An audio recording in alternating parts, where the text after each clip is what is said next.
Hello, my name is Susi Snyder, and I work with the International Campaign to Abolish Nuclear Weapons. Today, I'm going to talk a little bit about the Treaty on the Prohibition of Nuclear Weapons. It all started back in 2010 when the Review Conference of the Nuclear Nonproliferation Treaty recognized the catastrophic humanitarian impact of the use of nuclear weapons. This empowered countries to come together and discuss the impacts of the use of nuclear weapons. And in 2013, Norway hosted the first ever conference on the humanitarian consequences of the use of nuclear weapons. Never before had countries met and discussed what it meant when the bomb goes off. This first conference in Oslo led to two more conferences, one in Mexico and one in Austria. At the conclusion of the Austrian conference, states came together and pledged to do everything within their power to stigmatize, prohibit, and eliminate nuclear weapons because of their catastrophic humanitarian impact. That soon led to negotiations as guided by a UN General Assembly resolution for the Treaty on the Prohibition of Nuclear Weapons. And in 2017, that treaty was adopted by an overwhelming number of UN members. In fact, 122 countries voted to adopt the Nuclear Ban Treaty. It took a little bit of time, but not really that much, considering there was a global pandemic, for the treaty to enter into force. It required 50 signatures and 50 ratifications to do so. 50 ratifications to do so.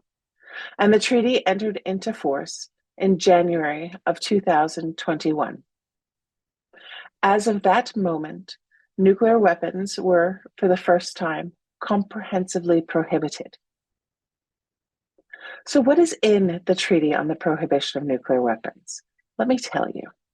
It's got really clear prohibitions against the development, testing, production, or manufacture, transfer, or receipt of nuclear weapons. It also explicitly prohibits the stationing, installation, or deployment of nuclear weapons. It prohibits their use or threats to use them, and that goes for both nuclear weapons and other nuclear explosive devices. That's not all that's in the treaty. The treaty also prohibits any form of assistance, encouragement, or inducement in any way to anyone to engage in activities that are prohibited under the treaty. That means you cannot help any other country to develop, test, produce, manufacture, transfer, receive, station, install, deploy, use, or threaten to use nuclear weapons. It means that nuclear weapons are overwhelmingly outlawed. As of this moment, the treaty has been ratified by 69 countries. And altogether, there are over 90 countries that have taken some sort of action on the treaty, whether that be signing it, ratifying it, or acceding to it. The treaty also obliges all of its participants to help those who have been affected by the harms of nuclear weapons use and testing. This is a revolutionary concept when it comes to nuclear weapons treaty, to look after those that the weapons themselves have hurt in the past. And it's something that comes from the practices around landmines and cluster bombs. That means that treaty members are required to provide victim assistance and environmental remediation to areas that have been harmed in the development, testing, and use of nuclear weapons. And that's a major incentive to make sure that nuclear weapons are never used again, because if they are, those states' parties will have to help out all those who have been harmed. The Treaty on the Prohibition of Nuclear Weapons is innovative in the way that it includes many stakeholders and rights holders in the processes around it. The treaty had its first meeting of states parties in June of 2022. And that meeting concluded with a final declaration that challenged the threats of nuclear weapons use. In fact, the treaty parties said at the conclusion of that meeting that they would move ahead with optimism and resolve, fully recognizing the challenges to eliminating all nuclear arsenals, but they would not rest until every state had joined the treaty and every last warhead has been dismantled and destroyed, and nuclear weapons have been totally removed from the earth. It was an astounding and powerful declaration coming out from the states parties in that first meeting. Treaty members recently met in New York City for their second meeting of states parties, and they issued a challenge to all those who believe nuclear weapons might be useful to security to engage with them and talk about it from an evidence-based perspective, to recognize the security concerns of all those on this planet, not just the small handful that have nuclear weapons. Treaty members said that nuclear deterrence as a theory has no evidence to support its validity, and that is an obstacle to nuclear disarmament.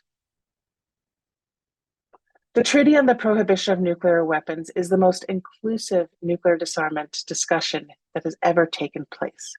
It centers the rights of those who are affected by nuclear weapons and makes it a point to hear from affected communities at all opportunities, including through its intercessional processes. Not only that, but the Treaty on the Prohibition of Nuclear Weapons recognizes a broad set of stakeholders, including affected communities, academics, youth, and the financial sector are all necessary in our efforts to eliminate nuclear weapons from the world. The Treaty on the Prohibition of Nuclear Weapons is growing, and every state that joins this treaty adds to the stigma against nuclear weapons, adds to the understanding that nuclear weapons are highly problematic in today's world, and adds to the pressure on those who have nuclear weapons to disarm forever. The treaty provides a clear pathway for the total elimination of nuclear weapons, and for that to be done in a verifiable and irreversible manner. The treaty has brought together a scientific advisory group to help in these efforts, a broad international group of well-respected scientists who can help the world overcome its problems with nuclear weapons. This treaty is something that had never before been conceived of, and yet is already having a significant impact. Through the efforts of this treaty, those who have been affected by nuclear weapons are having their voices heard in international disarmament discussions. Through this treaty, more than $4 trillion in assets under management have rejected investments or association with the companies producing nuclear weapons. Through this treaty, we have a path to the end of the scourge of nuclear weapons that the very first UN General Assembly warned the world about. This treaty gives us a path to peace, and it's an opportunity for the world to do better and set its future on a course that everyone wants to live in. Thank you.